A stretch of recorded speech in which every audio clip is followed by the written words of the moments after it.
All right, get ready to dive deep because today we're going into a world that, well, let's just say it's a bit out there. Out there how? Think spirituality, cosmology, and get this, alleged extraterrestrial communication, all wrapped up in one. Okay, you've got my attention. It all comes from this book, The Only Planet of Choice, and it's all about conversations with, well, an entity named Tom. An entity. That's what they call him, yeah. And he claims to speak for something called the Council of Nine. So we're talking like intergalactic council meetings. Sounds pretty intense. Oh, it gets even better. We're talking 24 civilizations under this council, Earth being a special planet of choice, some mysterious hawk figure, and even warnings about, like, negative energy threatening the planet. Definitely not your average book club pick. Where do we even start with all that? Well, that's what this deep dive is for, right? We break it down, see what's intriguing and what's, well, maybe a little too out there even for us. I'm game if you are. All right, let's do this. So first things first, who is this Tom, and what's the deal with this Council of Nine? Okay, so according to the book, Tom says he's like the voice for this non-physical collective intelligence. They call it the Council of Nine. Non-physical, so like pure energy or something? Something like that, yeah. And this council, they're supposed to be in charge of, get this, 24 physical civilizations, plus some helper civilizations, like under them. It's a whole cosmic hierarchy thing. Helper civilizations, that's a new one. Okay, so if this Tom is the spokesperson, how's he even talking to us? Well, the book says he only talks through this woman, Phyllis Schlemmer, and it even says, like, don't trust anyone else saying they channel the nine. Could be misinformation. So they're saying there are imposters out there. Basically, Tom also says he's not about blind faith, wants us to, ask for clarification if we need it. So he's encouraging critical thinking, not just blind acceptance. I like that. But before we go too deep into the specifics, what's the big picture here? How does this book explain, like, reality and creation? This is where it gets really interesting. The Only Planet of Choice has this whole unique take on creation, Like it says the creator makes us, and by making us, the creator is also like created. Wait, so it's like a cycle. We create the creator by being created. Yeah, kind of mind-bending, right? And they compare creation to a game for experience and growth. Even the creator doesn't know how it'll end. A cosmic game with no spoilers. I can dig it. Do they talk about, like, the Big Bang and all that? They do, and they actually say the Big Bang Theory is, like, on the right track scientifically. So they're not anti-science. Yeah. Interesting. Now let's talk about Earth. Why is it the only planet of choice?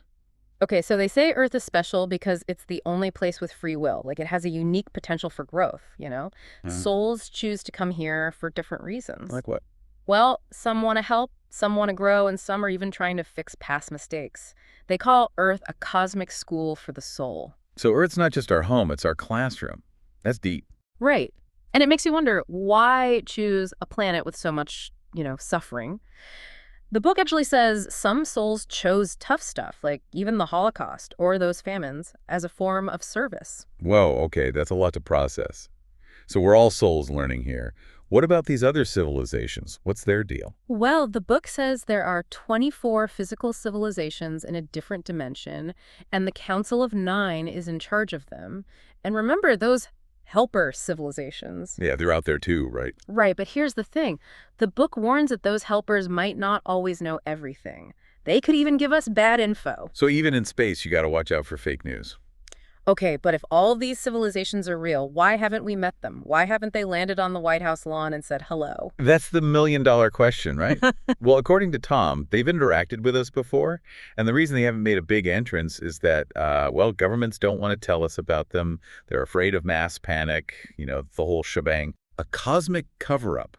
Now, that's a conspiracy theory I can get behind. But if they're not landing on the White House lawn, how are they making their presence known? The Only Planet of Choice says, get this, crop circles. Crop circles. Seriously, that's how advanced civilizations are saying, what's up? I know, it sounds crazy. But the book says they're using it to make us think outside the box, to consider possibilities beyond what we know. So it's like a cosmic nudge. Hey, we're here, think bigger. Exactly. And they even give clues to tell real crop circles from the fakes. Okay, I'm all ears. What kind of clues are we talking about? They say the real ones have, like, neatly bent stems, almost twirled. The fakes are, like, broken and messed up. It's all about the twirl. Twirled. Got it. Details matter, even in alien communication. Speaking of details, let's talk about this mysterious hawk you mentioned before. Who is this guy, and what's his role in all of this? All right, so the Hawk is supposedly a being who came to Earth way back in the day. He's the one who influenced civilizations like Oksu and Atlantis. They're kind of key players in the book. Aksu and Atlantis. Now we're talking legends. Are they saying these were real civilizations? That's what the only planet of choice suggests. They say Oksu was founded 10,000 years ago, and it fell apart because people moved away and forgot their original teachings. And Atlantis, well, it's the classic story. Advanced civilization, wiped out by outside forces, possibly under the Council's watch.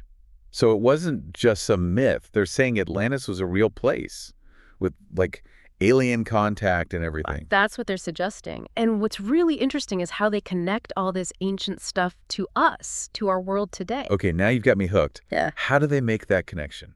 They say those extraterrestrials might have messed with our genetics back then, with both good and bad results. They compare it to, all our worries about genetic engineering today, like we might be repeating history's mistakes. Cosmic history repeating itself? Wow, this is getting deep. It is. And that leads us to another big topic in the book. Environmental concerns and humanity's role, our responsibility to the planet. Definitely a hot topic these days. Yeah. What's their take on the environment? They don't sugarcoat it. The book says Earth is, like, eating itself through pollution and using up all the resources. Yikes, that's a pretty disturbing image. What specifically are they worried about? Pretty much everything. Ozone layer, deforestation, gas emissions, water contamination, the whole 9 yards. They even connect human actions to, natural disasters. So they're saying we're causing these problems ourselves. Yeah, and they're warning us that if we don't change our ways, things could get even worse. Wow. Like major catastrophes. That's a sobering thought. It is. But on the bright side, they say meditation and collective positive energy can help heal the planet. So it's not just about what we do, but also how we think. Exactly. And that takes us to another fascinating part, the power of thought. The book claims that our thoughts can actually affect the physical world, like negative thoughts can weaken Earth and even attract bad events. Wait, hold on. Our thoughts can change the physical world. How does that even work? They don't explain the science of it. But they say thoughts are energy, and that energy affects reality, like a ripple effect. All our individual thoughts create a collective consciousness that shapes the world. So we're not just like powerless bystanders. We can change things with our minds. That's what they're saying. And they even give specific meditation techniques to help us harness that power. This is getting really interesting. Tell me more about these meditation techniques. What are they like? Well, they suggest a few things, like focusing on one thought for 33.3 seconds to improve memory, or building a mental pyramid for manifestation. They also say daily meditation is super important for cleansing and connecting with the Council of Nine. Whoa, this is a lot to unpack. Yeah. Cosmic hierarchies, a special planet, thoughts shaping reality. It's mind-blowing. It is. And we're not even done yet. The book also talks about good and evil, the challenge of figuring out what's true, and even stuff like sexuality and relationships. Okay, now you've really piqued my curiosity. But before we go there, I think we need to give our listeners a moment to process everything we've covered so far. All right, back to the only planet of choice. You mentioned good and evil before the break. What does that even mean in this cosmic context? Well, they talk about these others, like a force that's against the Council of Nine. They want to control us, manipulate humanity for their own purposes. So it's not all love and light out there in the cosmos. There's a dark side. That's what Tom says. He's big on warnings, watch out for false prophets, don't let your ego run wild, chasing power is a bad idea, and always be careful about what you believe. Truth and misinformation, gotta tell the difference. That sounds like good advice for life in general, not just cosmic stuff. With all the information overload these days, it's tough to know what's real. Exactly. And the book is really pushing that, Think for yourself, be aware, be skeptical. There's this line they keep repeating, be careful whence you work. Basically, choose your sources wisely. Solid advice. But all this talk about good versus evil, manipulation, control, it's kind of heavy. Does the book ever lighten up? Oh yeah, definitely. The Only Planet of Choice also gets into sexuality, relationships, even the whole idea of oneness. Okay, now we're talking. What's their take on sexuality? They say it's a powerful force, right? But it can go both ways. You can use it to connect with, the creator, or you can use it for bad stuff, degradation, control, all that. They even call sexual desires a safety valve, something you got to channel the right way. So it's not about suppressing it, but more like understanding it, directing that energy. That's it. And they get into male and female energy, how they're like complementary forces. They need to merge to create balance, to evolve spiritually. Right, so it's not about one being better than the other, but finding that balance, Yeah. right, working together. Exactly. And that ties into relationships too, understanding each other, respect, seeing sexuality as a way to get back to the source, to love and unity. Back to the source. That sounds pretty deep. What does that even mean? It all circles back to that main idea, that we've forgotten who we really are, divine beings connected to the Creator. Through love, unity, living consciously, they say we can find that connection again. I'm starting to see how all these pieces fit together. It's like a big, complex puzzle. But the pieces are spirituality, cosmology, personal growth, all connected. That's a great way to put it. And while we're putting pieces together, there's one more thing we got to talk about. The book has all these warnings, right? Yeah, About the environment, negative forces, but it also has a message of hope, of transformation. that's good to hear. After all that doom and gloom, some light at the end of the tunnel would be nice. Totally. The book really emphasizes that we, humanity, we have the potential to change things, create a better future for ourselves, for the planet. That's what we all want, right? Right. But how? How do we turn things around? It seems like such a huge task. They put a lot of emphasis on changing ourselves first, taking responsibility for our actions, connecting with that, like divine spark inside each of us. They believe if enough people do that, we can shift the whole consciousness of the planet, reach a tipping point. So it's not about waiting for a miracle, but about changing ourselves first. Exactly. Recognizing that we have the power to create change, both inside and out. It all starts with us. That's empowering. But I gotta admit, I'm still struggling with some of this. The Council of Nine, alien civilizations. It's a lot to wrap my head around. I get it. It definitely challenges our usual way of thinking about the world. But in the end, whether you believe all that stuff is up to you. That's true. Even if you're skeptical about the aliens and all that, there's still so much wisdom in the book. Insights into human nature, how we treat the planet, the power of our choices. It's all there. Exactly. It makes you question your assumptions, think about life and death and what it all means in a whole new way. I think that's a perfect place to pause for now. We've covered a lot of ground in this deep dive. From cosmic hierarchies to personal change, it's been quite a journey. Wow, we've really gone deep into the only planet of choice, haven't we? It's a book that just keeps you thinking. No kidding. So many layers to it, from the vastness of the universe to the stuff that's going on inside each of us. What really stuck with you from all this? Anything that particularly resonated? That's a good question. So much to choose from. But I think that whole cyclical creation idea really got to me. Like, the creator creates us, and through us, it's also created. It's mind-blowing when you think about it. And it ties in perfectly with that game analogy, right? Even the creator is learning and experiencing through our choices. What about you? What's your take on that? Yeah, it's a powerful concept, that's for sure. It's like we're not just sitting here watching the universe unfold, but we're actively part of creating it. And that connects so well with the whole Earth being the only planet of choice, right? Souls choosing to come here specifically for the free will, the learning from their choices. It's pretty profound. Profound, but also, kind of tough to swallow sometimes. The book doesn't shy away from the hard stuff, does it? Like saying some souls chose to experience things like the Holocaust or those terrible famines as a form of service. That's a hard one to wrap your head around. It is. It really is. That It was- makes you rethink suffering, the whole idea of purpose. Yeah. There's a totally different perspective.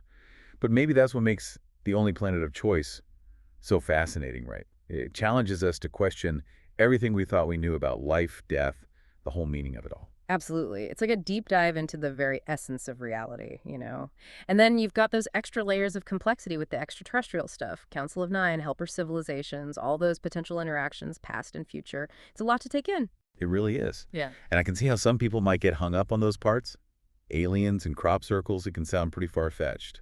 But even if you're skeptical about all that, there's still so much wisdom in this book. The stuff about human nature, our connection to the planet, the power of our thoughts, it's all valuable, regardless. That's such an important point. This book isn't asking for blind faith. Yeah. Tom actually encourages questioning, being discerning.